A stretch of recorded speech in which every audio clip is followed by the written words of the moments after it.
So I have the go. So hello everyone. Good morning. Bon dia, and thank you very much for being in this closing session with us.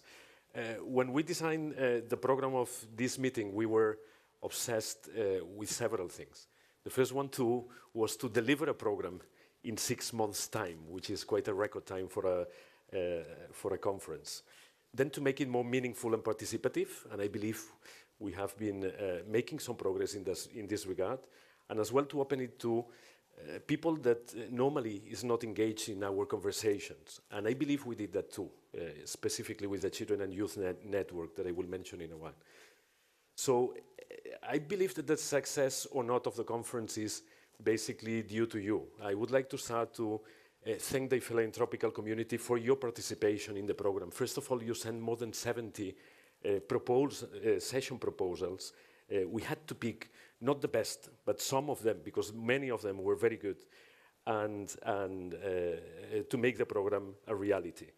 So I believe that finally we are at this point, and I really believe that we have the feeling that the time is now. So we have been, I believe, a bit preoccupied by the difficult context that we face with a multi-crisis in health, climate, inequalities, and so on, but as well a bit mixed with some joy for the unity that we sense that we are having in the philanthropical community. So my first intervention would be to thank you, the philanthropical community, for your very active participation before the program and during the sessions today. So please, a big round of applause for yourself.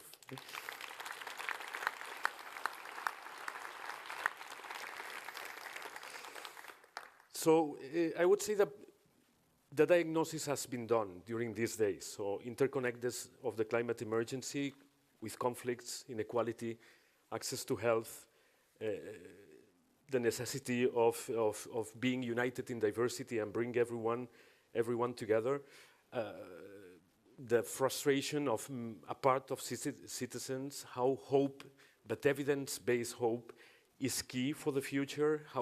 And we need to create a dialogue around culture and the strength of the arts to make a change in society, how we need to make knowledge to participate and bring solutions for the challenges we have ahead. There's a lot we have been discussing about.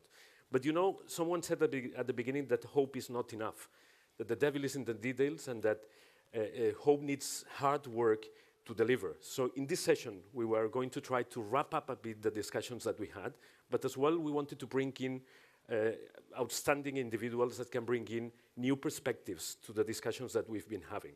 So it is my absolute pleasure to have today with us Dr. Octavio Quintana, Neil Heslop, Joe Swinson, and Carla Haddad, who I will introduce them in a second. So before that, we can start with the video. So one of the persons that was going to be with us today is Dr. Swami Tanyan. She is the Chief Scientific Officer, the Scientific Director of the World Health Organization. So finally, she's not with us today, but she was kind enough to prepare a video for us. So we will start with that as soon as we're ready.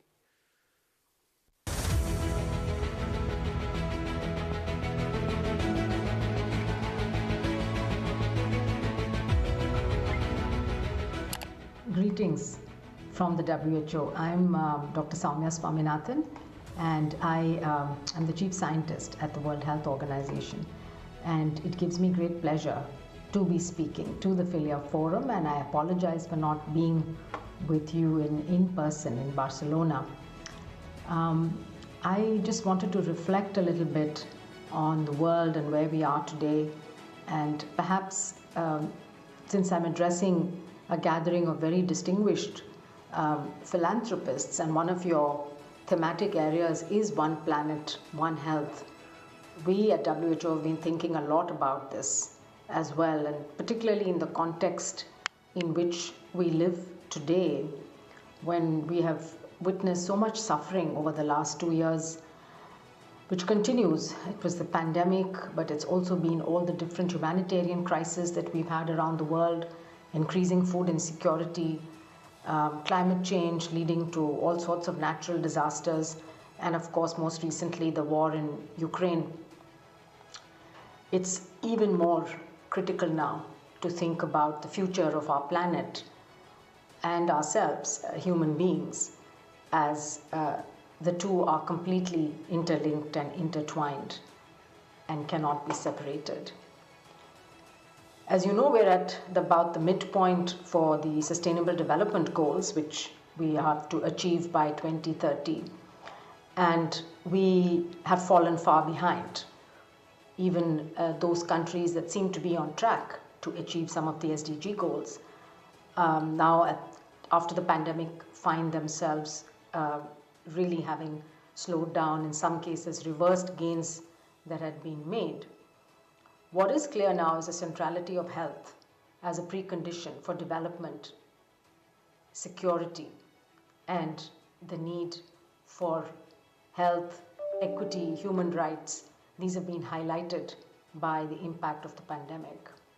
Not only has the pandemic disrupted essential health services in almost all countries, in countries where the systems were already weak, they are almost at the verge of collapse. And we see again the impact of interruptions, say in immunization programs. We see an 80% increase in measles cases compared to pre-pandemic levels. And this is because measles immunization programs in many countries were interrupted. There have been inequities highlighted in populations within countries. Even in the high-income groups, we saw how the pandemic affected those who were, at the lower ends of the socioeconomic grouping, much worse in terms of both deaths and in terms of the impact on their lives and livelihoods.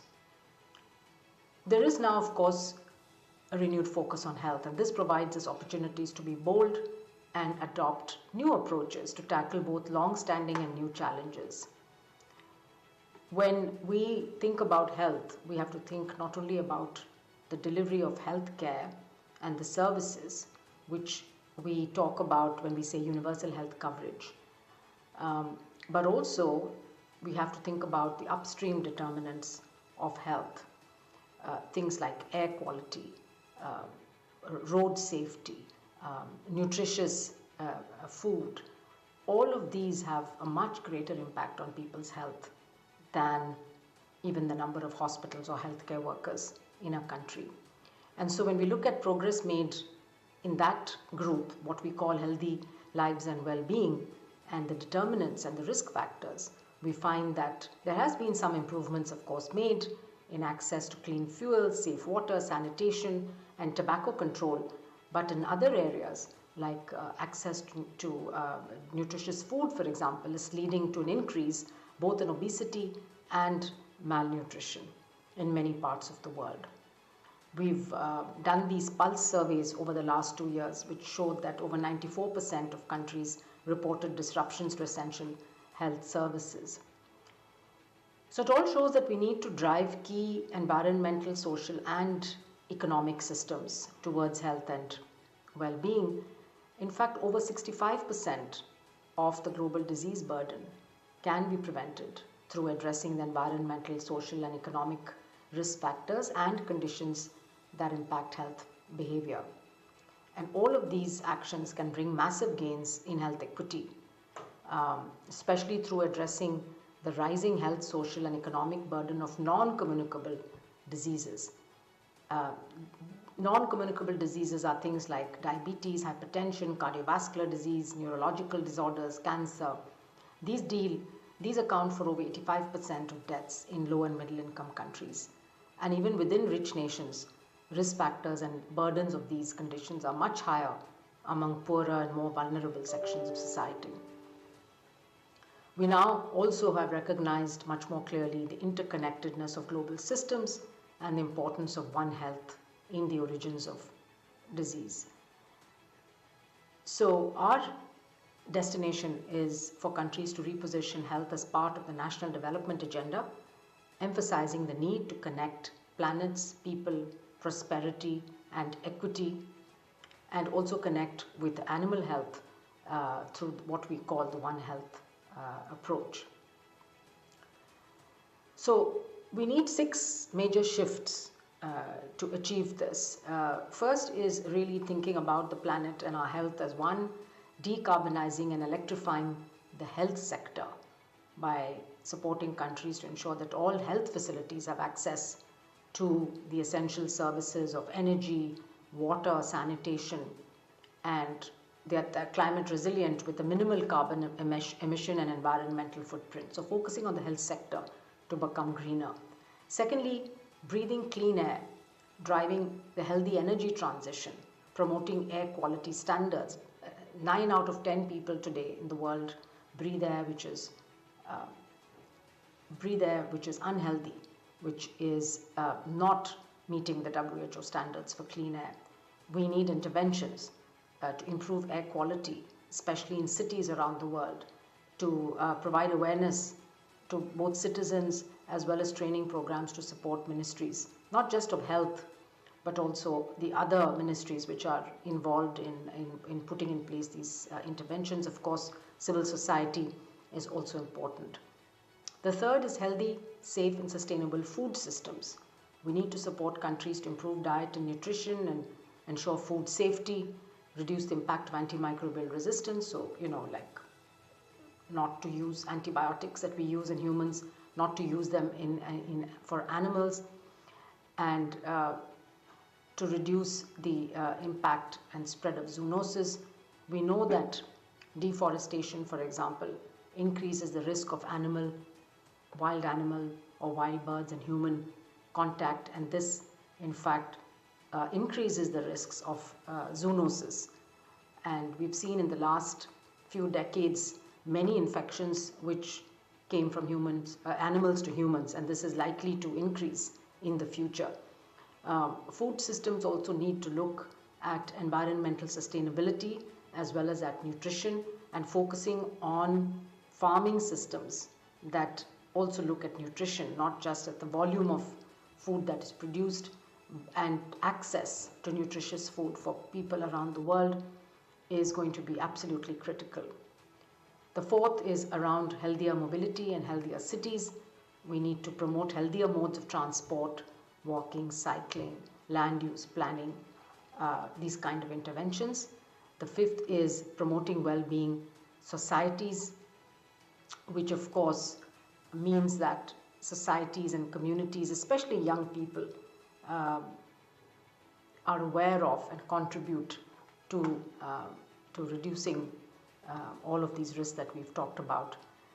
Importantly, tackling the commercial determinants of health is going to be more and more important. We know that there's a huge industry that can have a big impact on health, and by reducing salt and sugar, unwanted calories, trans fats, etc., we can make an impact. And also by not advertising unhealthy foods.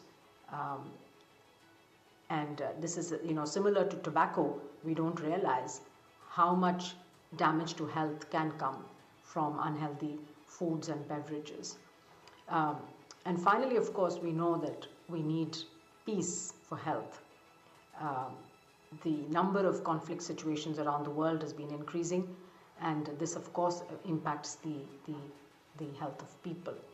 So the WHO is putting together this agenda for recovery from COVID, and for us to catch up with the Sustainable Development Goals. We focus on science and data to inform policies, and there have been areas that have been traditionally neglected perhaps by countries that have paid more attention to the downstream healthcare delivery aspects, but we now know that we need to also look at the upstream, as I mentioned, and strengthening health systems, building resilience in, is also going to help us prepare for future pandemics and prevent pandemics by making sure that we are able to recognize and prevent and respond, detect and respond to threats early before they sort of spread globally. So I wish to thank you for this opportunity to share a few thoughts from the WHO. I think philanthropy is going to be a key a key element, a key constituency for our recovery agenda, and we need to be working together with governments, with civil society, and of course the WHO is available to discuss, to work with you, and to provide any kind of support that might be needed. Thank you very much.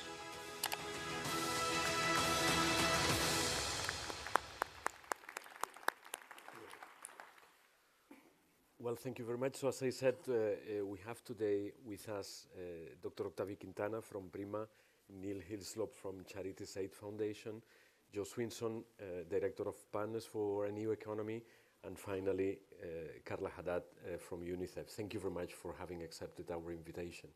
And so I would start with you. You're a medical doctor, and you have an outstanding record as well in science global policy.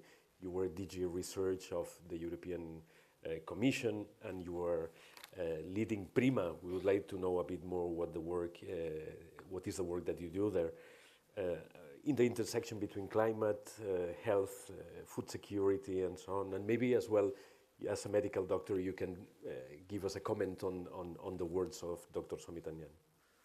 Well, thank you very much. Good morning to you all. Bon dia. Let me first say a few words about Prima. Prima is a program owned by 19 countries around the Mediterranean. It funds research on climate change related to water, food, and agriculture, and also renewable energies. All projects need to be with partners from Europe and non-Europeans, so our consortia, including partners from both sides of the Mediterranean. And although certainly the countries are very different, but the challenges that we have are common to all of us, and there will be no one on its own able to cope with the challenges. So, and the challenges include certainly climate change at the top. The Mediterranean is a hotspot for climate change. Roughly, the increase of temperature is 20% higher than the average, the world average. So it's suffering much more than other regions, the second after the Arctic. So the Arctic is the first one, and then it comes to the Mediterranean, in which we live 500 million people, which is quite a lot, and increasing at high speed in the southbound of the Mediterranean. So this is just for you to explain what we do. We fund calls every year for roughly 75 million euros, and so far we have 200 projects going on with 20,000 partners involved. Now, let me I say 22,000, sorry, mistake, délire de grandeur. This is what I like to pick up from the WHO presentation, which I think was very good. I like to highlight, first of all, the SDGs. Yes, all our projects need to cope and fill up with SDGs, but this should be spread for all the society. All our activities should have SDGs embedded in our activities. The issue of obesity and malnutrition is an enormous problem. Let me tell you that according to WHO figures, data, 60%, that is more than half of the Mediterranean population, is overweight. And that means a huge problem, a huge health problem. And that has a lot to do because Mediterranean diet these days is not too popular. The fact that the soil's degradation and desertification, that's very important, and that's something that has a lot to do with what she was mentioning about food systems. And let me include here that food security in most of the southeast countries of the Mediterranean is in really jeopardy because of the Ukrainian war. Cereal prices have increased enormously, roughly in many cases 100%, and many of these countries import a lot of grain and cereal from these regions. So this is a huge problem that will cause political instability, and certainly this translates immediately into migrations into Europe. So I'll stop here, but I think that I wanted just to present you that we have very serious challenges, and my guess is that Europe in this situation, and especially now with all this, with this crisis, should turn its eyes much more to the south, because A, there is plenty of challenges in the south border of Europe, and two, there is a huge potential for renewable energies in this region. We have sun and we have wind, much more than many other regions in Europe. Thank you very much. Thank you very much, Octavian. It's clear we wanted to bring in this Mediterranean perspective as we are in Barcelona. Thank you very much for that. But we were talking before that all those environmental and external issues land in societies with already huge economical disparities, not only in the global south or in lower and middle income countries, but as well in European countries. What, Neil, can you tell us about that? What are the factors and levers that influence equity, and what are you doing from CAF to overcome them? Okay, well, good morning, everyone, and thank you very much to Delphine and the Philea team for inviting us to participate in the inaugural forum. It's a great privilege. Perhaps I could just answer that question against a backdrop of our wider work. For those of you who perhaps are less familiar with the Charities Aid Foundation, we are the second largest UK charity by income.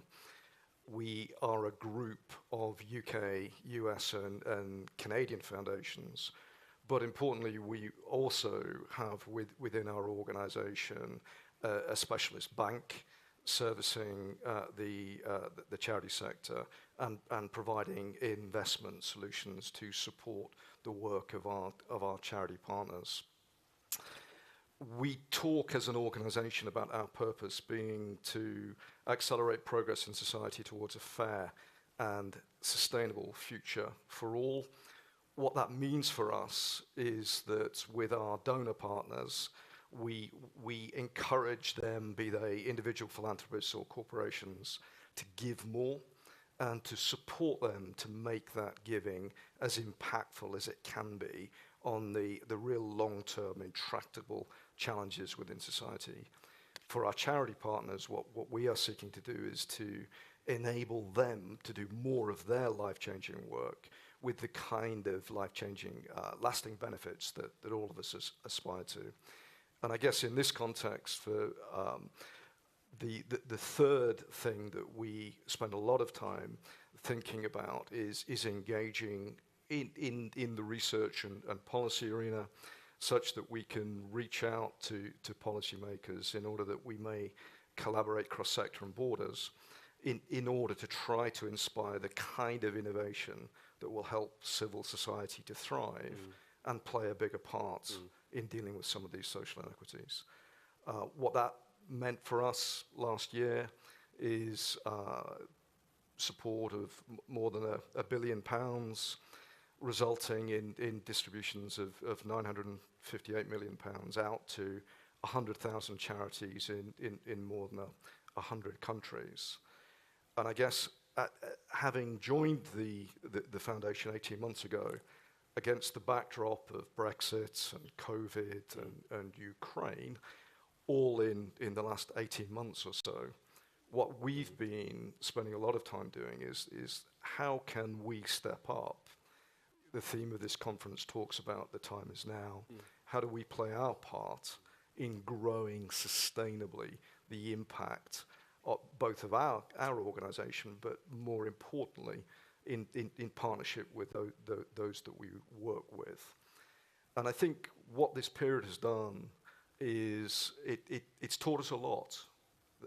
Perhaps many things that we probably already knew or should have known, but the fundamental structural inequities in society are deep, and COVID has shone a huge light on them.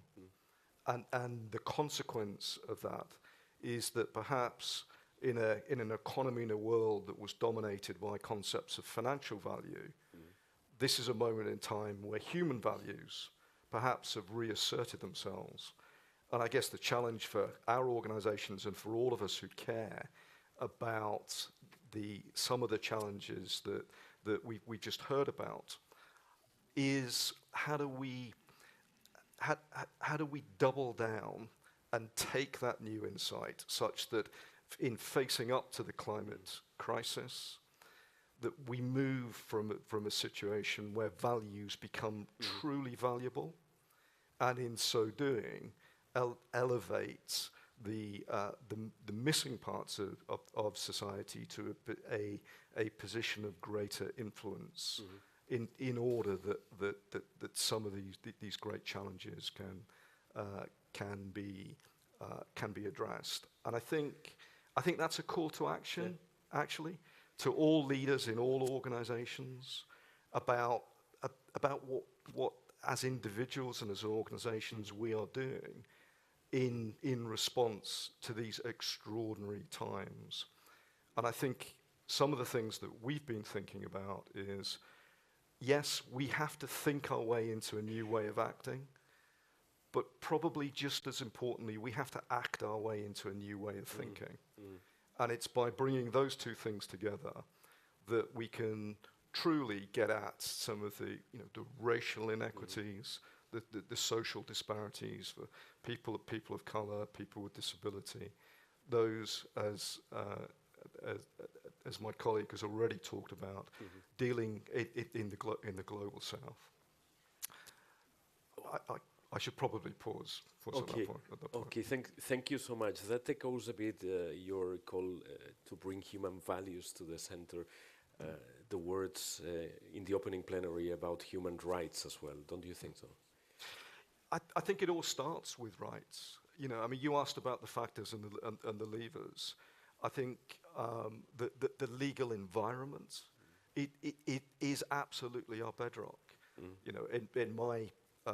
In my 30 years, we've been involved in establishing the disability rights movement.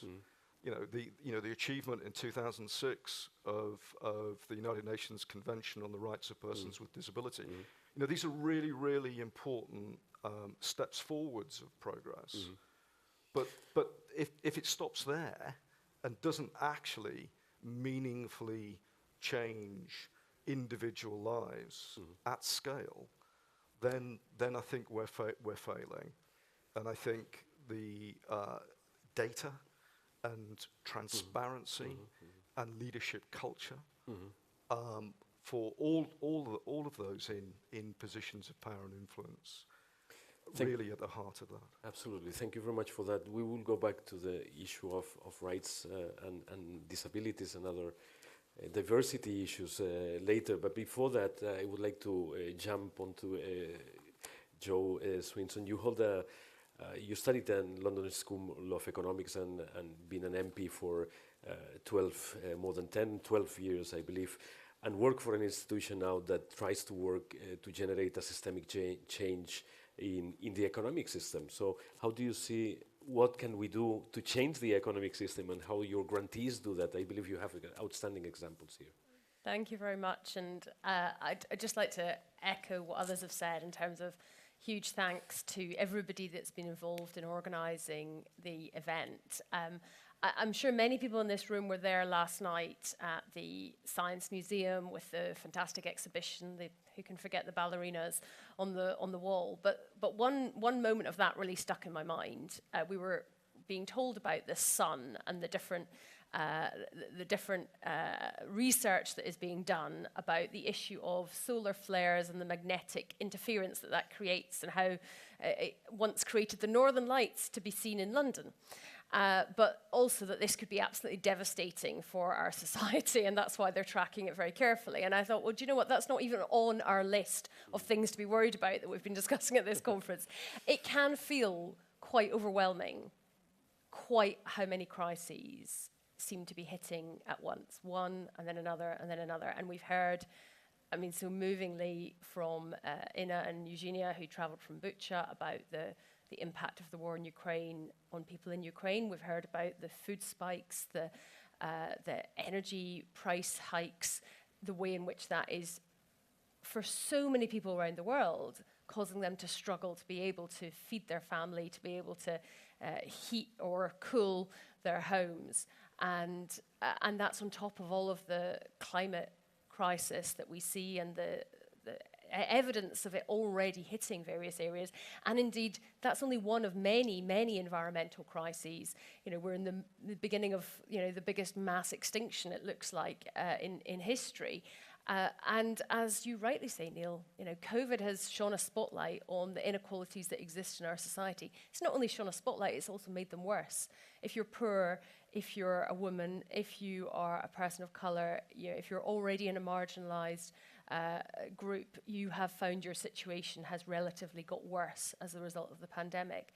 And so, you know, one of the ways we think about this is that, you know, our economy ought to be helping to solve these problems. It ought to be a way for us to find a way through. And instead, our economy is actually causing or making these problems worse, because our economy is designed fundamentally to be extractive of people and of nature. If you think about an economics 101 class, right? I studied at the LSE, and, you know, you go in there and you have your graphs of your supply and demand. You know, labour, how are people represented in economics? Well, people are represented by their labour. It's a cost which effectively is to be minimised. You know, not people as individuals to be valued for who they are. I mean, the environment actually fares worse. You know, land and the environment don't really feature in a lot of those economic analyses. Certainly the concept that we are living on a planet with scarce, valuable resources is not well understood. And so we've got this kind of system that's designed to cause these problems. You know, if you think about a tree, I mean, there's some beautiful trees that I've seen around here in Barcelona. In our economy currently, a tree really only has value when it's dead. When you've cut it down and you've chopped it up and you've made it into timber or paper or whatever else. So we need to be fundamentally changing the way we think about the economy. But the good news is we can, right? The economics is not like physics, right? It's not like, you know, you pick up an apple, you drop it on the floor, that will happen, that's the laws of physics. Economy doesn't work like that. It is a human concept. You know, we people have designed the economy, and we people can change the economy. And there's some really inspiring people that we're supporting with organizations that are charting ways to do that. So just tell you about one of them, which is the concept of donut economics. Some of you might have read Kate Raworth's book on this topic. But to those of you that aren't yet familiar, I want you to imagine a donut. It has to be one of the ones with a hole in the middle.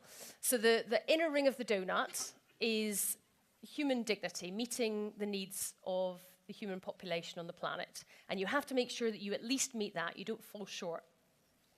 And then the outer ring of the donut is the planetary boundaries, which Johan Rockström has set out 9 different areas where science is telling us what we need to stay within the safe limits on ocean acidification or chemical loading, or indeed climate change, which terrifyingly enough is not even in the top 3 of these planetary boundaries that we are currently overshooting on.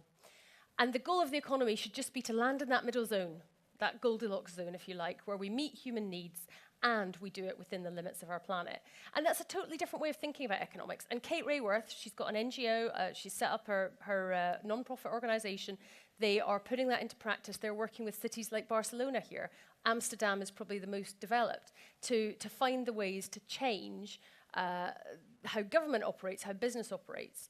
And that's just part of a very wide movement of organizations that are imagining a different economy. And I think it's actually very exciting because there's so many answers out there if we can make sure that we get people working together and they have the resources to do it. Thank you so much, Joe. Sorry, I totally agree, but as a physicist, let me tell you that physics is a bit more complicated than that, if you don't mind. But we'll go into that Very fair over a coffee later, maybe. So thank you very much.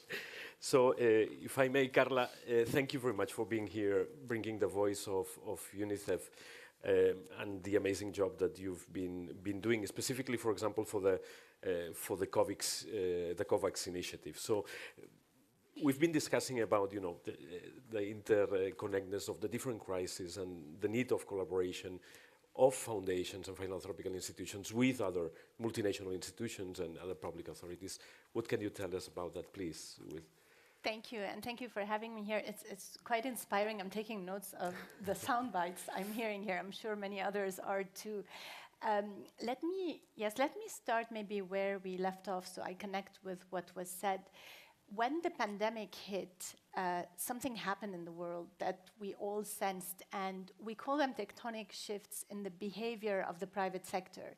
So something happened, and the team, so I'm in charge of private fundraising and partnerships at global level for UNICEF. So we want to generate resources and influence for children in vulnerable populations, in conflict-affected areas or emergencies. And when the pandemic hit, we've seen that the world was kind of on a hold. And it wasn't hitting children, essentially. So at the beginning, children were the invisible victims of the pandemic because it was hitting primarily the adult population. UNICEF was approached by the COVAX initiative because UNICEF is in charge of vaccinating half of the world's children on a yearly basis, so 2 billion plus. So we have experience in delivering vaccines in very difficult and hard-to-reach environments. So the COVAX initiative approached UNICEF to be the delivery agent of those vaccines as soon as they are ready, and we prepped for that. What is interesting is what happened afterwards. So we've delivered 1.5 billion vaccines across 130 plus countries that are low income or middle income, and problems started happening there. So there was a lot of work, collective work across the world to get the vaccines. But the minute the vaccines were available, talking about economics, demand, supply, how behaviors function, you started seeing inequities, you started seeing people being vaccinated or getting a booster for the 4th time in some high-income countries when not an adult in a vulnerable city, fragile place in Africa or elsewhere had not had a first vaccine even. And this is where you were talking about shedding light on human nature. This is where some of the ugliness of what we see in terms of social inequalities really surfaced. So a lot of learnings there, but some good news. The private sector stepped up in unprecedented ways. And let me say, it's the corporate sector, individual citizens of the world giving to support that initiative. Foundations did, the big ones, and philanthropic institutions, but we need to discuss how you could step faster and further because it was timid compared to the rest of the sector. And this is where we need to see what does it take for philanthropic institutions and organizations to step up and plant the seeds of development as an emergency is taking place, not wait until it ends, because it doesn't end. It's protracted, there's no finish line. How do we plan that from the very start so the foundations can step up? But a tectonic shift in the behavior of the private sector and corporates using their core assets to drive scale and speed, not just the CSR on the periphery and talking about ESG, bringing your company's core assets to deliver and accelerate results in the field of COVAX. So a big learning there. Well, Thank you so much, and we will go back into that. But as well, you were reminding me, there's some characteristics of foundations, like the long-term perspective and thinking beyond crisis mode. And I would like to go into back from the scientific perspective. So some people think that vaccines were developed in a year at a time, but this is not the truth. No, so as sustained, we could think about the specific examples on, for example, the Oxford vaccine, which had a sustained support of the Wellcome Trust during many years. That doesn't come from out of nothing. It deserves and it needs a long-term perspective, as I was saying. So how do you think knowledge can better work, and how can we foundations fund better research to cope with the social challenges that we have ahead? Not knowledge by knowledge, which is important as well, but knowledge to try to cope with the challenges that we have. Well, I have few certainties, but there are two I'd like to underline. The first one is that there is death. So there is no single case published of non-death. So it's very suspicious that probably death is a certainty. The other one is that the resources are limited. But yet there is one exception for limited resources, and this is human creativity. And this is what knowledge has to play as a role. It is very important. Talent is distributed evenly in all the societies, same as crooks. They are distributed evenly in all societies. And we need to do our utmost to give the conditions to emerge all this talent that exists everywhere. And this is why it's so important to have knowledge programs, research and innovation programs, for which you can capture as much talent as possible. And this is why we think that extending these programs to Africa gives a very good opportunity for this talent to emerge and to contribute. This is a unique opportunity, and we need to use it as much as we can, because I insist, as I said, this is the only resource that is unlimited, and we need to benefit from it as much as we can. So we need to invest in the ways, research programs, all sorts of programs that can facilitate the emergence of the talent. And that's why I think that always investing in research, in knowledge, is a very good opportunity. And in health, I cannot tell you. Medicine didn't cure a single person until 1950 or 40. I mean, up to then, the medicine, the only thing they did was to diagnose and make prognosis. But cure, because of the intervention, that was very rare until antibiotics came. So this is very recent that we have tools to really intervene and to improve the health of the people. And in this, I want to insist, we need to create the conditions to foster the talent that exists everywhere. Let me be a bit more specific about that, because you've been DG Research of the European Commission with a budget of 80 billion euros approximately at your time. Now it's 100 billion, I would say. What can we do from smaller organizations to have a real impact? How can we do things differently? What is our role? Well, philanthropy has several advantages, but I'd like to highlight two. The first one is that this means involvement of the civil society. This is not a bureaucracy of what we do in international organizations. This is, and the second one is that because of this, it's much more flexible than any structure, any bureaucracy.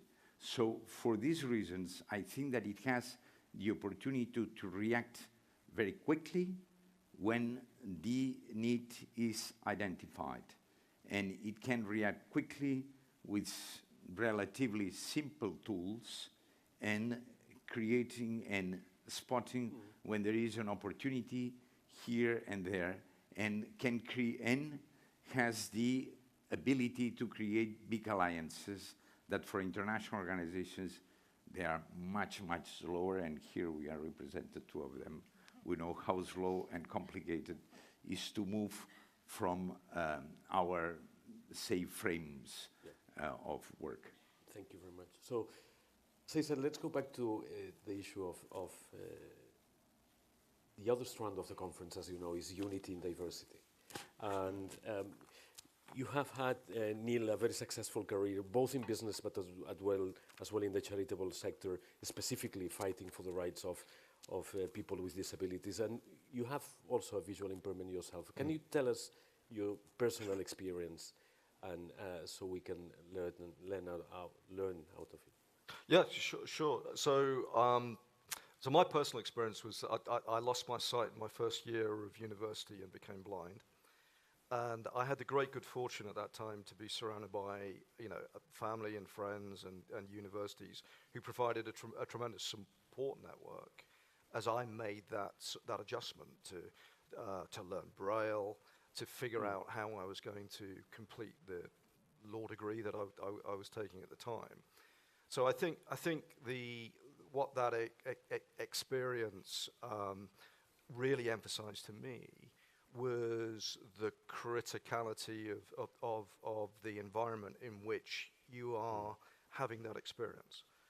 That completion of that education obviously provided the basis to make the transition into employment, get established in the world of work, and as you say, pursue a 25-year career in telecoms in the UK and in North America. I think to build on the points that other panelists have made, though, talent is absolutely everywhere. Opportunity is not. And I guess the challenge for all of us is how do we together build and extend that opportunity. And I guess that's a statement of the blindingly obvious at one level. But I think such is the nature of these social inequities and the scale of the challenges.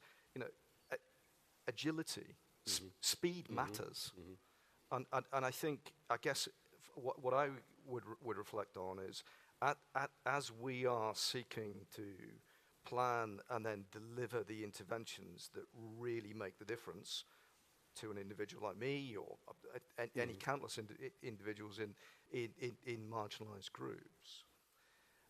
As we do that, it's not comfortable. And sort of as a decision maker, if it's comfortable, we're probably not doing it fast enough. We're not going far enough. And I think just at a human level, I think everyone needs to really sort of embrace that. But I am also, notwithstanding the scale of the challenge, I'm fundamentally an optimist, not just because the human creativity is boundless, but individuals are extraordinarily resilient. And I think I think with the right support, the right targeted interventions, the potential is extraordinary. And I also echo the response of the corporate sector. As we went through the pandemic, we did a bunch of things that frankly were not comfortable for us as an organization.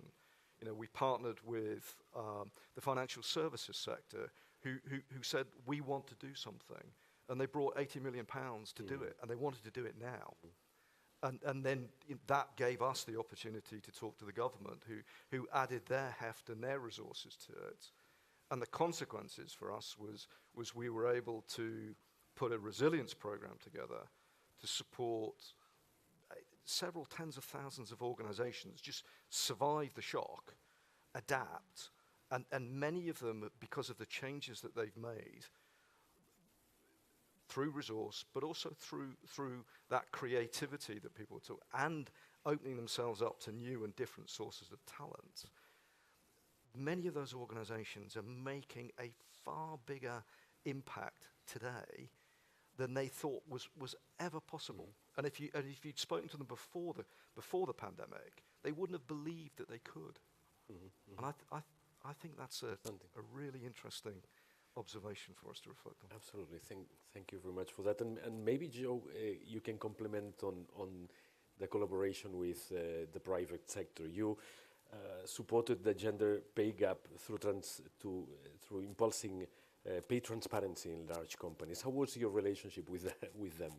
And in gender equality, we're changing issue. Absolutely. I mean, I recall very much when we got the government, that legislation commitment through, having a conversation with a chief exec of a major financial services firm who, to be fair, was pretty kind of progressive and forward-thinking on gender equality.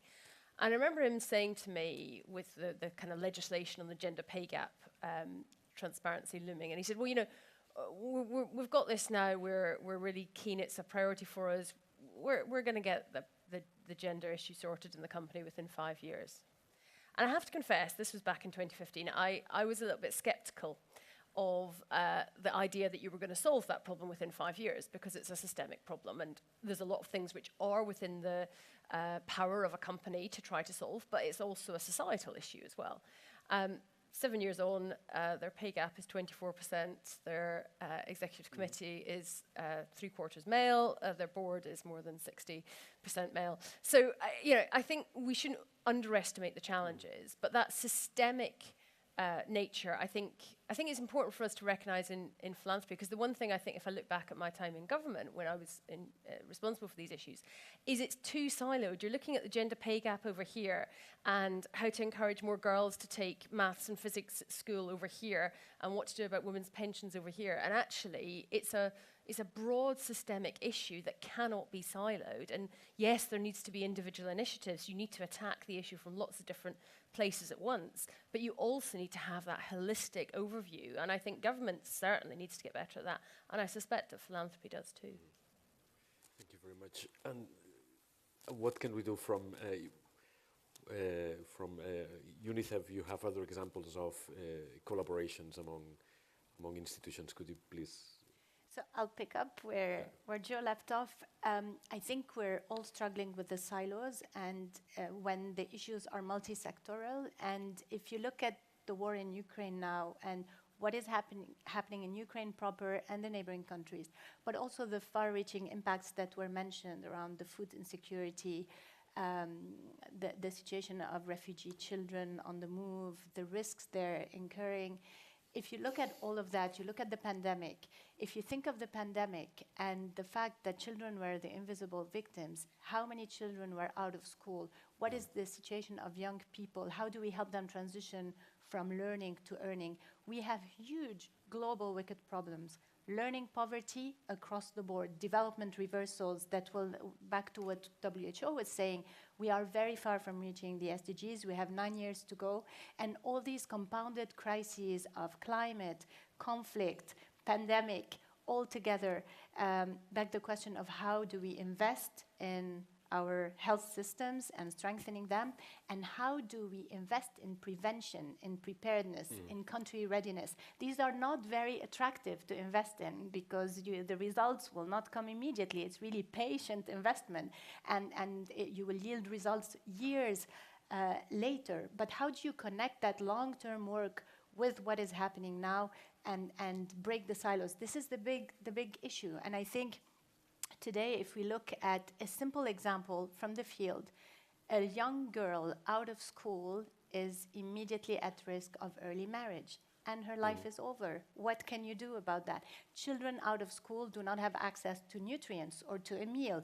Then it's malnutrition, stunting, wasting. All those issues keep continuing. So there needs to be a holistic approach. I personally, I'm very inspired by what happened in the past 2 years, and I'm also an optimist.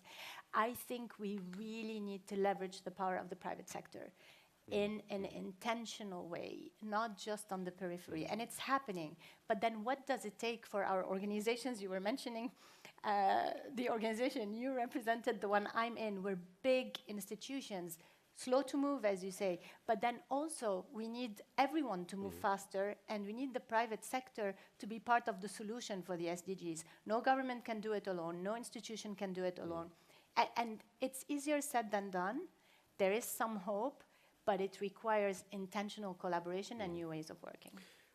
Thank you very much. And let me ask you, how can we do that? What can we do tomorrow individually in our respective organizations? And this is a question I would like to pose to all of you.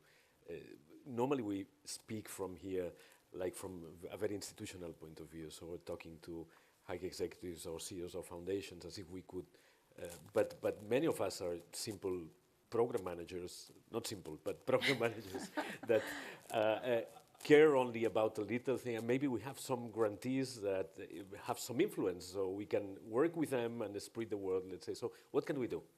There are many things we could do. I had a professor in the US who told me once when I was a student that don't underestimate the power of one individual in a system or organization. And it stuck with me. And so each one of us can do something. I think from the learnings, and back to what you said about, Neil, you mentioned values being valuable. I think that the private sector needs to come on board looking at the values, and that we have value-driven partnerships, not just transactional one. And we all do transactional ones regularly. Donor, recipient, partner, the donor behavior, the organization's behavior. We really need to move into transformational, and that requires trust. And let me quote one of my colleagues at work who told me, I was under pressure, and I told him, what do I tell the executive director? I mean, we're too slow.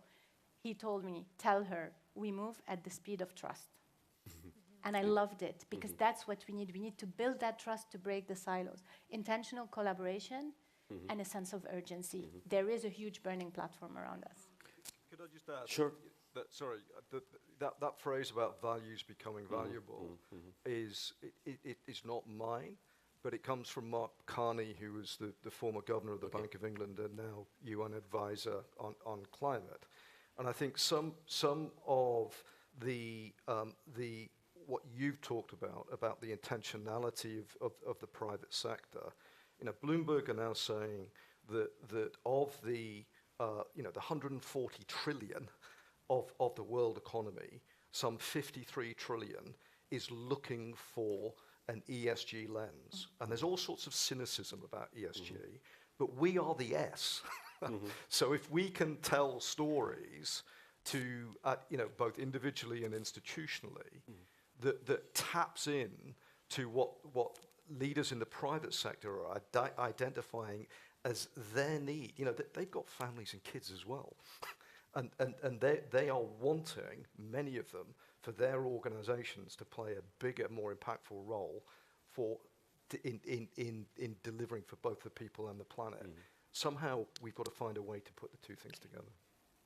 Absolutely, and now that you mentioned central banks, I believe that you are, Joe, working as well in that sense. Absolutely. We've funded a range of organisations that have really helped to shift the needle on central banks in terms of getting them to take sustainability seriously. And Mark Carney did amazing work on this. Bank of England had their mandate changed after Mark Carney's time to incorporate sustainability. And I think those things actually just show what is possible. And I kind of just wanted to share one of my favourite quotes from Nelson Mandela about how it's important to be bold and ambitious, because it always seems impossible until it's done. And so many of these things, many of the things in the world that we imagine, you look at them and you can you think, well, that would be amazing, but does it really work like that? Well, it could really work like that. And we have to hold that faith and go forward with that ambition, working at our own part of it and building those relationships with others. And then the final thing I would say to what practical thing people in philanthropy could do is, if we take the view that this is a systemic set of interconnected issues and that the solutions will therefore also be interconnected, I think we really need to look at how we move away from KPI type measurement and to a much more trust-based relationship, much longer term commitments, ways of understanding and measuring progress. Because if what is needed is those relationships, those connections, people working together, that won't always have a nice set of 3 bullet points that you can easily stick in your grant report that sum it up in an instant. But nonetheless, that's the important work. Absolutely. Thank you very much. And maybe, Octavi, what can we do as individuals in our respective organizations? Well, I'll be very short. COVID seemed a very big issue which changed our daily lives for most of us.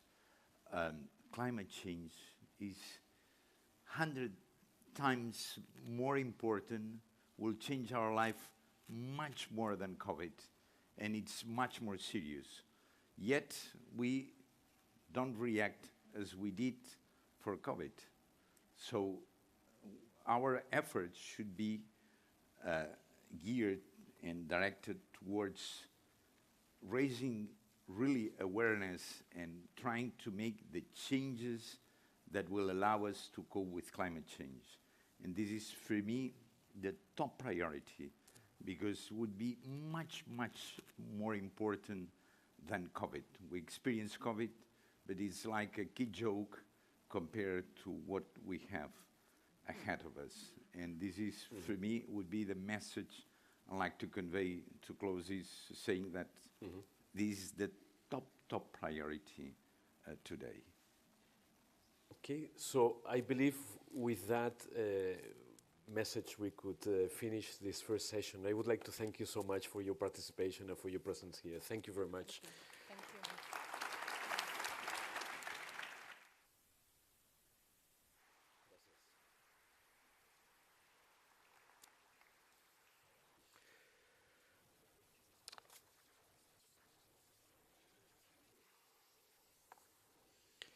Well, and I would like, thank you. I'm looking at Leticia. Leticia is the master of ceremonies, the one that, please, Leticia.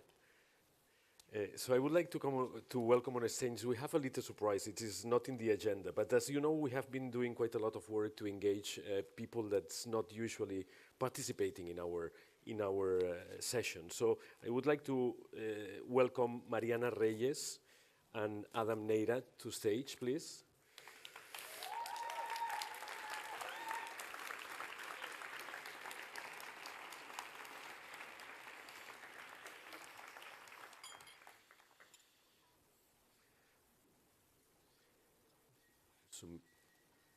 Uno aquí, si acaso, y el otro aquí, ¿no? Eso pasa aquí, pasa aquí. Thank you. So thank you so much for being here. You know that we have been working from the program committee, and I would like to thank you now, Bodnar Foundation and Learning from Wellbeing Foundation, because they have been very active in having a group of people that's not usually part of our conversations, be part of our conversations.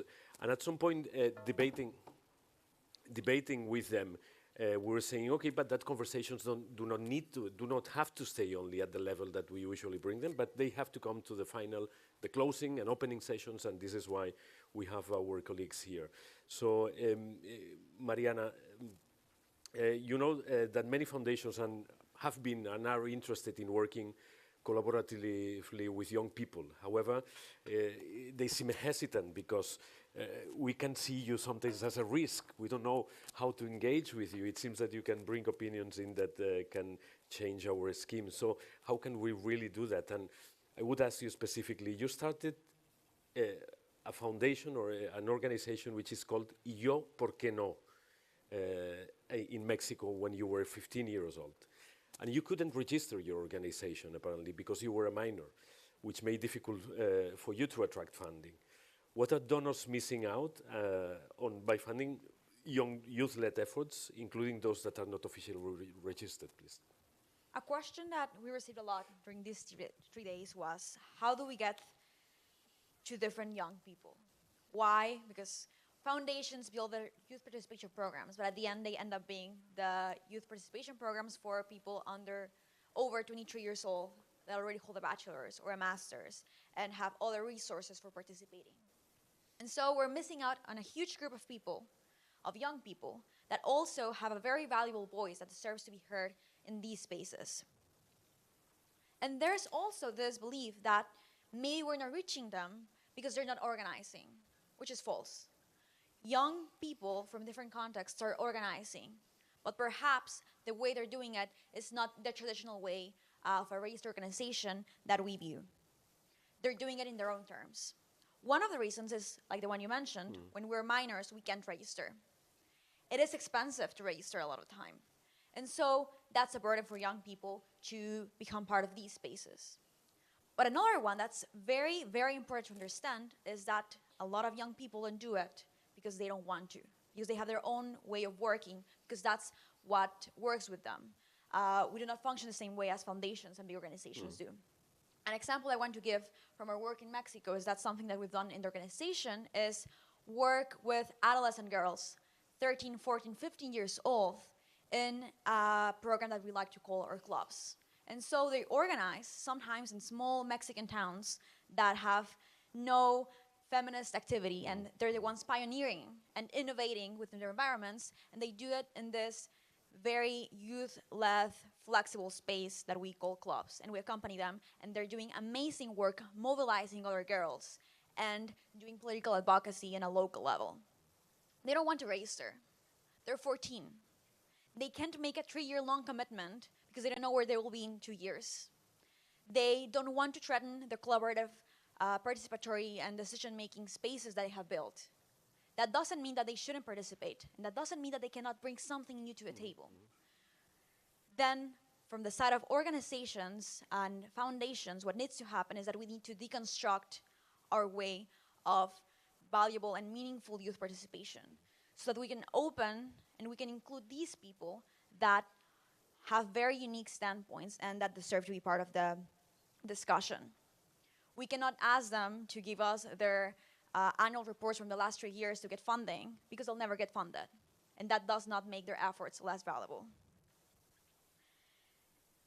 What happens when we don't do this is that we keep funding the same youth organizations that have been around for decades, that are very important and they're doing amazing work, but that are not the only ones present.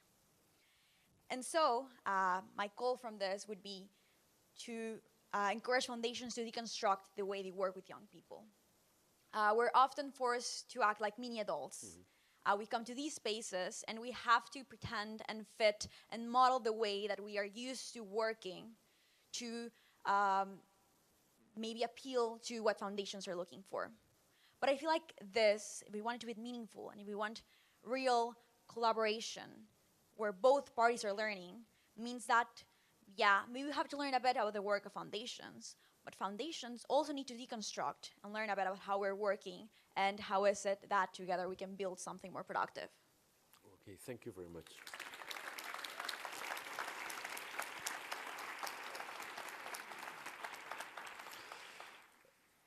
So thank you very much. Adam, you are one of the ones that are under 18. And many foundations are reluctant to provide resources to people your age. How do you feel? And you have a very special project that you have been sharing with people during the conversations. What is your project, please? So, first of all, I want to ask you a question, because I want to ask you, when was the last time that you talked over a political or a social and ecological matter? I want to ask you how you felt. Did you feel drained? Did you feel unmotivated? That's the case of most adults right now, because they have discussed this over and over again. But do you remember the first times you started talking about these same problems with your friends when you were 18 at college, for example? Do you remember how you felt? When I do, and probably you felt the same too, I feel motivated. We have tons of ideas. So when did that change? And why did that change? So the answer here is that it changed because there were people telling you that we were not capable of doing that. So unconsciously, you started thinking that. So yeah, you became what you are today. But there's always this sensation of, wow, if I had the opportunities when I really wanted, when I really had the passion, I would have come so much farther. So this is why today we advocate for young people being in decision making, because we think that adults right now are victims of the mentality that we had before. And there's a saying in Spanish, actually, and when we translate it, it's, you can't teach an old dog new tricks. So Are we all dogs? a little. Good. So with children, if we give them the opportunity to hear their voices, to hear our voices, we're not going to grow to be a fully developed, cognitively talking adult, but we are also going to have still the passion that we have as children. So when you ask about the risk, it's not taking in consideration children and young people that is a risk. It's not doing that, because we're thinking in the short term, when in reality, it's a long-term solution. Absolutely. So in my personal matter, when we started with La Caixa, talking about this project, it's called Wormy. It's about climate change and its fights against it. And we had no idea. We had no knowledge about business. We had no knowledge about managing. We had no knowledge about how to control our emotions. But we had the passion. So this opportunity that it gave us, when they heard our voices, we got to develop, and we are currently developing the first ever certification on social media for ecological traits. So for example, I'm going to be a little bit bad here, because have you gotten this notebook? If you look at it, you're going to see a certification inside of it. And in reality, I didn't notice that it was there until today. And that's what happens actually, normally.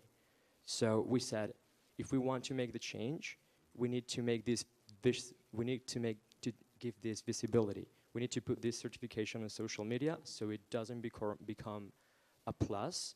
Oh, you're so cool, you are green, but it becomes a must eventually. Thank you so much, please.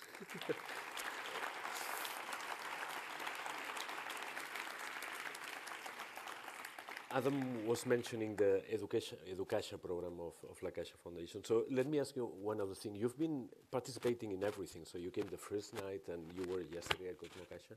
How did you feel, actually?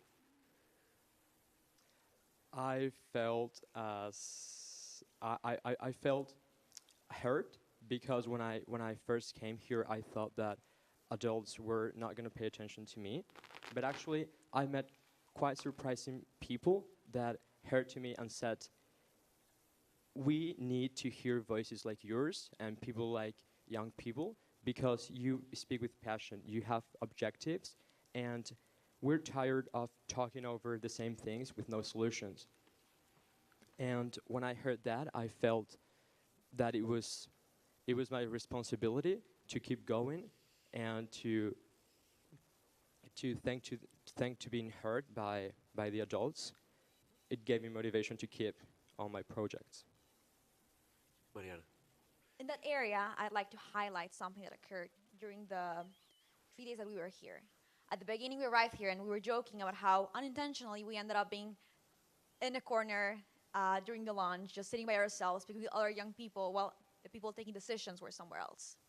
However, we had a workshop, which was an amazing space in which other young people that are present here were able to share about the work they're doing with foundations. And after that, during the night events and during lunch and during the coffee breaks, I had a lot of people approach us and tell us, we loved what you shared. Ask us some more questions. What are you doing? And I feel like that highlights a lot of what we're missing. Sometimes before actually implementing meaningful youth participation spaces, we have this idea of, yes, it's going to be helpful, it's important, but maybe it's not going to be a huge thing that's going to change our mindset. And when we actually sit young people at the table, we forget about it, and we notice immediately how valuable everything they're saying is. And also that we are humans with experiences. And as we recognize how much we have to learn from your work and your expertise and your foundations, there also needs to be a recognition that the experts in being young people are young people, and that there's a lot of learning and intergenerational dialogue that we need to have there. Absolutely. So thank you. Maybe last question. what do you think should be our take-home message? What should we be doing different in the future? Start, Adam, maybe.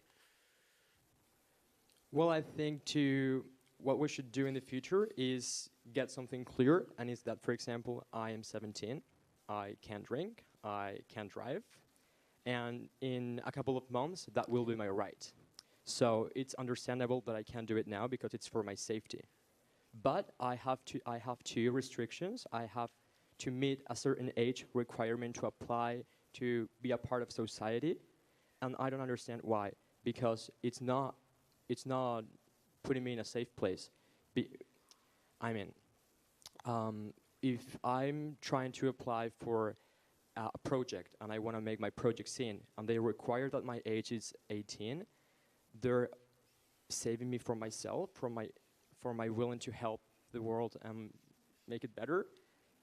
So I want to say to Philanthropy that we should stop seeing young people as young people and focusing on the ideas that we're having.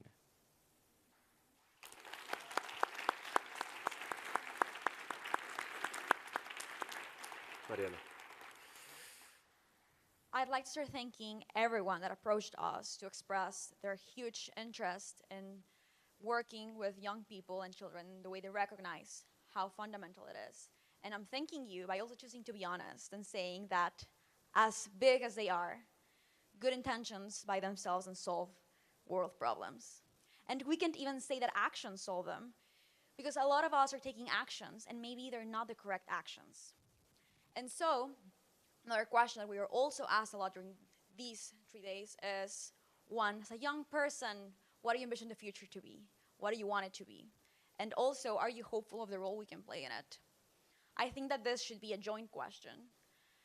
How can we make us hopeful of the role of philanthropy in the world? I think that the first point of that is being humble. Being humble means recognizing that although we have experience, maybe there are other ways of knowledge. Maybe there are other ways of working from which we can learn and from which we can change and mold ourselves. And the second one is the recognition that institutions, as bureaucratic and hard as they may be, are made of people. And humans have a capacity of growth and change. And we recognize that because, and I speak personally, and a lot of other people in the youth cohorts have shared this, we come from activist backgrounds. And so we could sit here and just shame you and name you and say everything you're doing wrong. But we choose not to, because we recognize that you have the capacity to growth. And instead, it's more productive to sit here, recognize that, and say, I want to build with you, and I want to create spaces in which we can have a productive dialogue. And as we recognize that, it's also important that you recognize the human capacity to learn and to unlearn. And part of that is sitting with us and seeing what we're also capable of teaching and the experiences that we have that you may not have. And so I'd like to call people here to let's continue defying our current frameworks, our way of working, and instead of seeing what we can do with the ways that we have to include young people, let's say, why don't we build something that includes not only young people, but other people that have not been traditionally been included in these spaces. Instead of just trying to bring them here and have them occupy a physical space, let's build a space that's made with everyone in mind, and so that it is molded for everyone to be able to contribute what they are, instead of just trying to fit in a box that limits innovation, collaboration, and at the end what we're here for, which is problem solving. On that note, we'd like to extend an invitation to you in the name of the youth cohort in collaboration with the initiative We Trust Youth. We're holding a follow-up meeting at the end of June, and we'd love to have foundations there to share with us their commitments around meaningful youth participation, and also so that we're able to share with you our highlights and reflections on this space and the ways that we imagine us working with you. We hope to have you there, and thank you for this space. There you have. There you have the invitation, and for sure we will continue this journey together. Thank you very much. So please.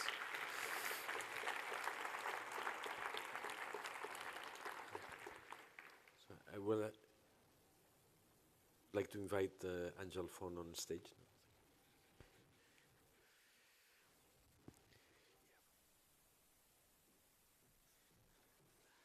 Thank you.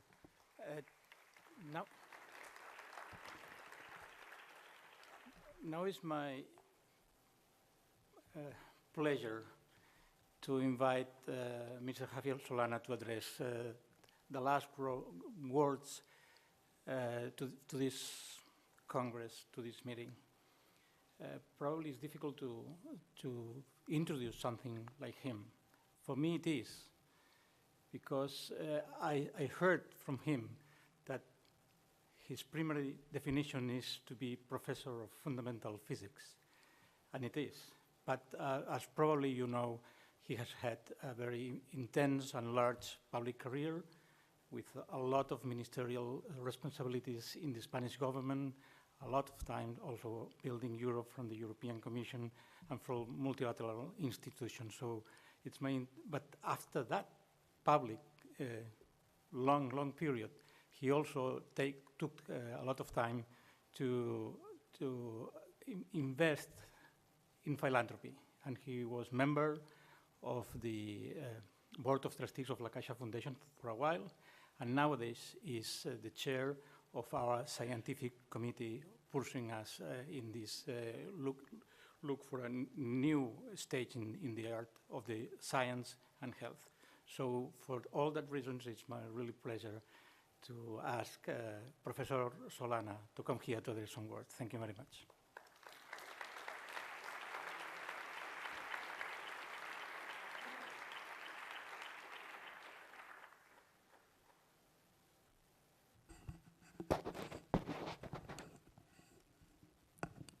Thank you very much for the invitation. I'm sorry that I couldn't be with you yesterday, but I am very, very moved by the words that we just finished listening to the two young, Mariam and Adam. I think that they have spoken from their heart, and they have told us what does it mean courage, and how does it mean to be able to move on. Now, I have to start by saying something related to Ukraine. I know that there are some people here from that country. I want to tell you, to tell all of us, that the European Union is absolutely committed to your country. I talk about an institution, but I talk also about the governments of the different countries of the European Union, and what is more important, about the people of the countries of the European Union. You can be sure that you will find the understanding, the solidarity, in whatever direction anybody or everybody can help. I think I was yesterday in Brussels. It was a very important night, day and night. The decisions that were taken yesterday are very important in two directions. First, are important because they will give to Ukraine, into this catastrophic war, some way of finding the solutions, or at least trying to find in this period of time, until we don't find the end of the solution, all the solidarity from all the countries of the European Union. For the first time, we have acted together in a manner that never before we have acted. And that is something that is very important for the Ukrainians, but it's very important for us, for the Europeans. We are beginning to see, after the pandemic, after Ukraine, that things are not that easy, but things have to be handled, have to be tackled. It's not a question of talking, it's a question of acting. And I'm very happy to see the European Union acting as I haven't seen it before. I've been joining joined the European Union. I was the founder of Mr. PESC. I've been 10 years there. I have done many things with the European Union in solidarity with others, operations in Africa, operations in Latin America, operations in Asia, of generosity from the European Union. But what we are seeing today is quite a step forward, quite an important step forward. And I hope that we will maintain it, even with the difficulty that we face and the consequences that our acts are having effect on the global stage. It is true that we are not going to continue buying oil from Russia, but that has consequences. The consequences we are seeing today already in the prices of oil, in the manner in which the world is reacting, the globalized world, how it is reaction of the different agents to that important decision taken by the European Union. And we have to be able to maintain our positions no matter how others are reacting. We have a commitment, and that commitment it will be realized, and I think that we will be seeing in a not very long time a very different situation in our loving country, Ukraine. And I say loving because I've been engaged with Ukraine at least from the first Orange Revolution. I was the one who, together with the President of Poland, Alexander Waniewski, negotiated with the Russians the repetition of the elections. If you remember, the elections at that time for the presidency, 2004, were won by somebody that your name may sound familiar, not very loved, but Slovenian. The president was in Ukraine at the moment of Maidan, 10 years later, 2014. Yanukovych. And that was the creature of Mr. Putin. That was the candidate of Mr. Putin. And people, when the elections were finished, the first elections, they reacted saying that those elections had been fair. And it was a big mess in 2004. And that was the moment in which the European Union entered to try to see if that election could be repeated, because we thought it should be repeated. It was a very tough negotiation with Mr. Chernomyrdin, you remember, from Russia, but we won that battle. The elections were repeated. And it was a very important change for Ukraine, because the election that in the first were won by Mr. Yanukovych, the candidate of President Putin, was changed dramatically, and the winner of the election was Viktor Yushchenko. And Viktor Yushchenko was in charge of the country for quite a period of time, in principle almost 10 years, until 2014, almost. And that period of time was used to get the country moving, with some difficulties, with many mistakes, but those are secondary now. And but imagine if that first election, it would have been won really by Mr. Yanukovych. We have had Putin running Ukraine since 2004. So a lot has been done with enormous difficulties. But to my friends from Ukraine, I'd like to tell you very clearly and dramatically, we wish that it will be with you, and Europe will be with you, and we will win this battle. But for that, we need solidarity. And for that, we need people like you. And for that, we need organizations like you. These battles are not won militarily only. These battles have to be won with the conviction of people. The world of today is not a militarized world only. Unfortunately, it's becoming more militarized as time goes by. But at the same time, we have a mobilization of people that believe that things can be changed by the action of people. And people alone, but more important, people together. And people together in organizations like yours. And which is more important because of this meeting is because those organizations, they want to work together also among organizations.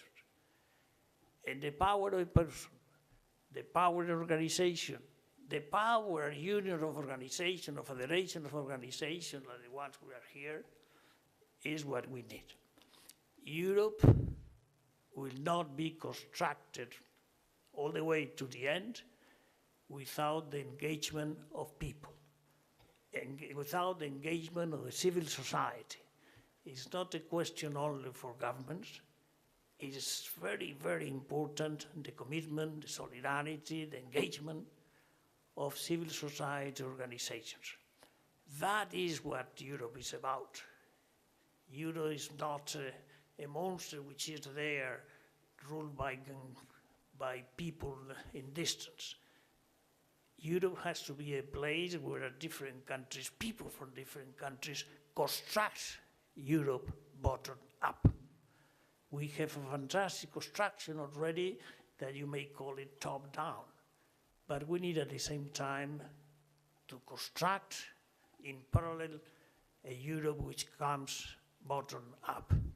And that will be the moment in which we're really making a difference in the history of how organizations are run and how countries are run.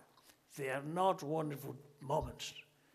We have just coming out of a pandemic where we have been able to show solidarity. We have mobilized conscience because of the solidarity that was needed. And even before we finish the pandemic, we have this crisis in the European soil, which we never expected to see again. I never thought that I would see a catastrophe, a war like the one we're living in the European Union territory. We were born in the European Union to bring peace, to never again to fight among ourselves. And now, unfortunately, we are fighting to defend one of us against Russia in a moment that Russia is led by somebody who has no sense of what real decency is about. Now, I am very happy that you create this association of philanthropic action. As Angel said, I have been in my life, or I have many lives. I had a life of not bad research on theoretical physics. I devoted a long part of my life to theoretical physics, a long part of my life to politics, because I was living in a country when I was young, a country that was run by a dictator.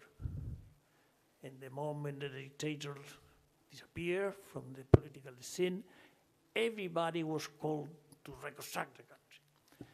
And there we were, and it were elections. It was a constitutional chamber. I was a member of a party. I entered into the parliament, and then I entered into the government. I was 15 years doing politics domestically. Then I was called to do politics outside in international organizations, and I enjoyed very much. I worked very hard, but it was a very important moment of my life. But that is over.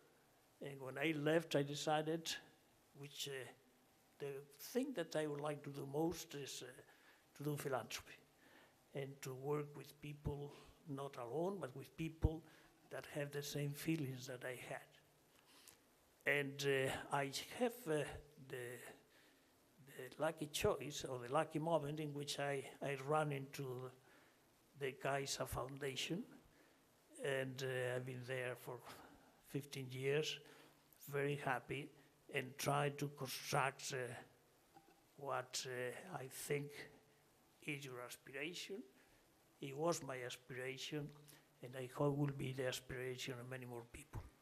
Solidarity, intelligently done, the solidarity, seriously done, and with a sense of direction that cannot be moved.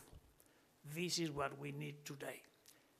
Non-state actors are very important in the international organizations. Non-state actors are very important to make this world a better place. I think we together are giving a small example of how the world can be a better place. Thank you very much, and count on me whenever you need it. Thank you.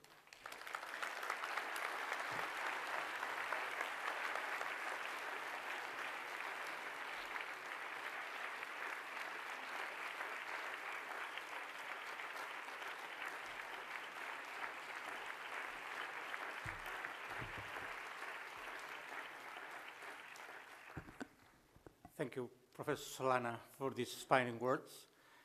I think really we are coming to an end, and we have another little surprise for you, because it will be a very short video trying to brief what happens in the last days here in Barcelona.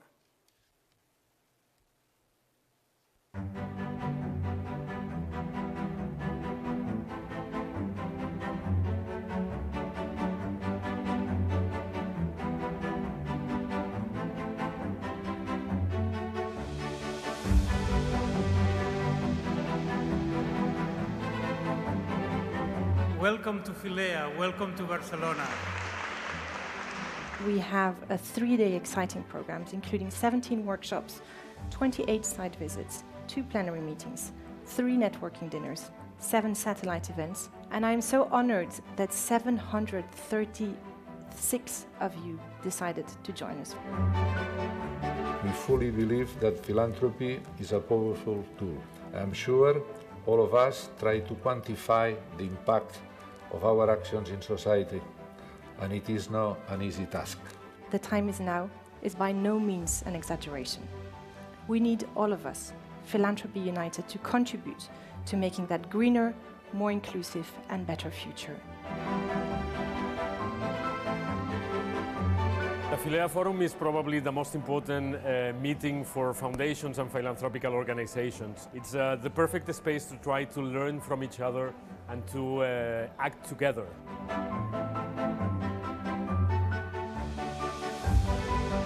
Some months ago, we did a survey between the members just to identify the top issues that they wanted to allocate their resources. And it was climate, it was democracy, and it was inequality.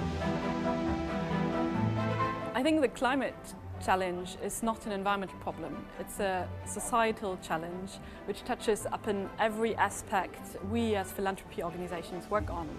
And I think this Philea Forum made this very clear, and I hope it encouraged many foundations to think about the climate lens of their work. Philanthropy should practice what it preaches, so it's about helping, empowering people to unlock their true potential, and so in doing that we should all be inclusive and participatory, so we should engage the people we're trying to support, and so that empowerment is not only a goal but also a practice of reaching that goal. This is a bidirectional opportunity. On one hand, for those being in the social world, because the culture helps a lot to improve the situation of certain issues. But on the other hand, for the cultural professionals, the contact with the social reality also has a great impact in the tools and in the need to be fitted in the creativity for the artists. The time is now for foundations and civil society to come together with a common purpose. To stop talking and start acting on climate change. To get our act together and to act decisively. To use philanthropy to build the peace. To build a new grammar for a creative philanthropy. The time is now to build systemic change that lasts into the future.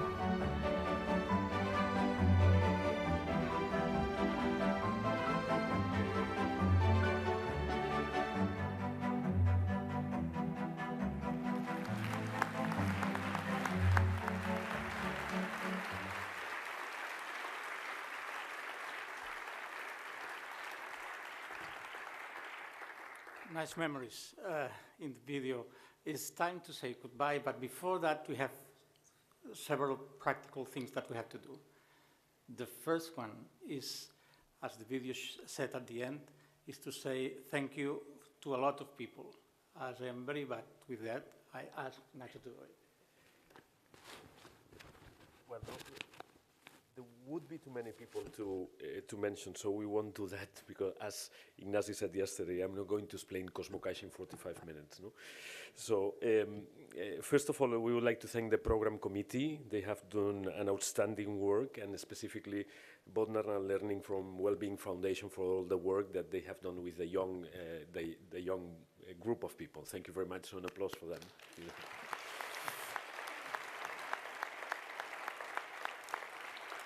We would like to thank as well the local committee. You know, they have been instrumental in programming the 28 site visits that you had yesterday, and specifically we would like to thank the Asociación Española de Fundaciones and Javier Nadal specifically, and the Coordinadora Catalana de Fundacions. Thank you very much. But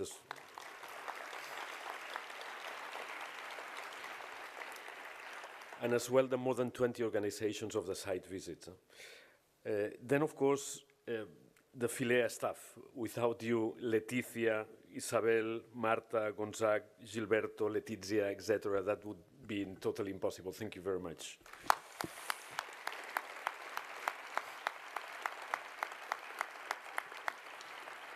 I would like to thank as well the Caixa people. I cannot mention them all. Some of them are here, but specifically Susana Arañó for the whole work she did with the site visits.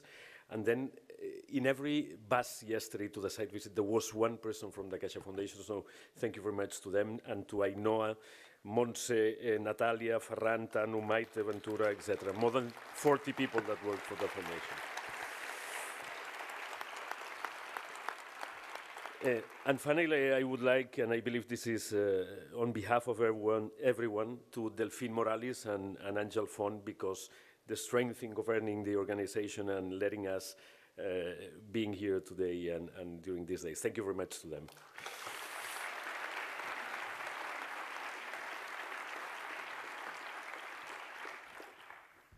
The last one was not prepared, Nacho.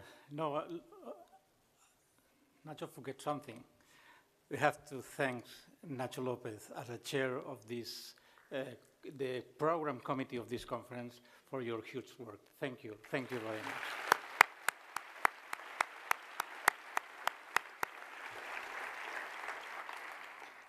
And now, I have a call of action for all of you, because today, Philea is launching, and I think something will appear here closely, is launching a new campaign. And we ask you to engage with this campaign. When we unite, this unification message, it will be so important. So we will we'll look for different ways of engaging to this campaign. This campaign, it's starting right now, and please use all your channels to engage with this campaign. The idea is to promote also that idea of philanthropy united that we wanted here in this moment. Yeah? So it's And now it's really the moment, and let me check for another note. It's really the moment to say goodbye Barcelona. But goodbye Barcelona goes together with another option, that is, we are saying hello Šibenik, hello Croatia. That will be the next Philea Forum next year in May. So for that reason, I ask here to come Zvetana to explain us, Zvetana please, to explain us how this new forum will be placed in Croatia. Before Zvetana is coming, let me say a little story. Come here. Probably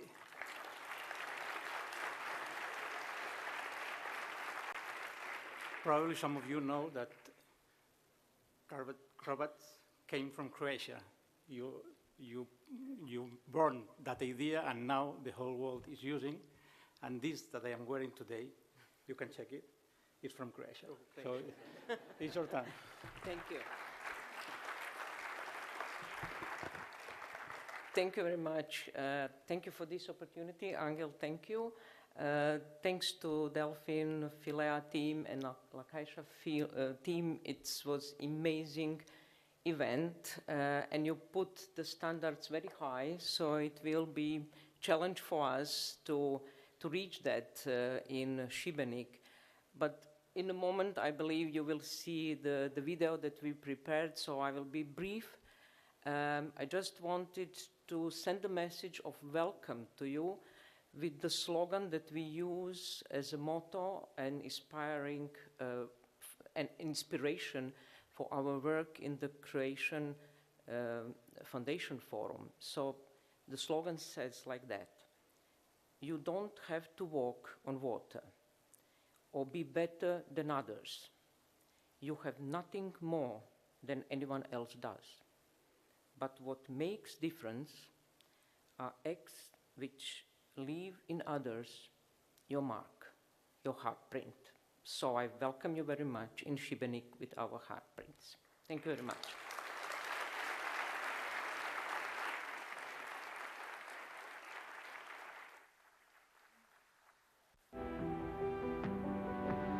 The Philea Forum gives participants the chance to meet many professionals and representatives from philanthropy, NGOs, EU and multilateral institutions, think tanks, and the media. The event is held in a different European city each year, and in 2023, it will be held in the ancient Croatian city of Šibenik on the coast of the Adriatic Sea.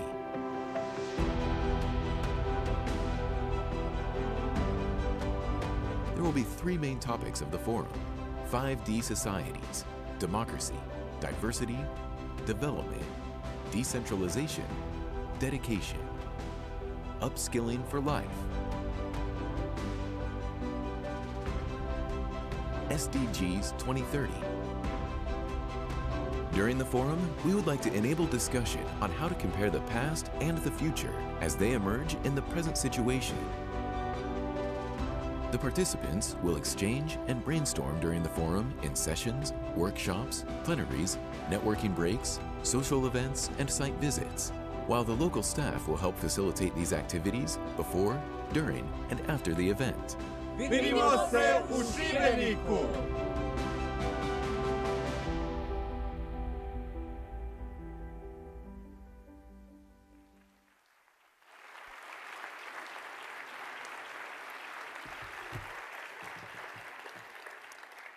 Thank you for these inspiring words. We look forward to be there.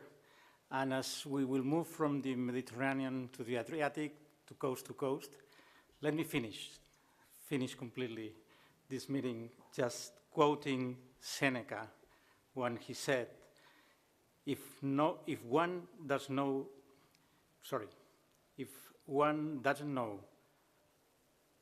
to which port one is sailing, no wind is favorable. Now we know which will be our next port. This will be in Croatia. Thank you very much, and see you there.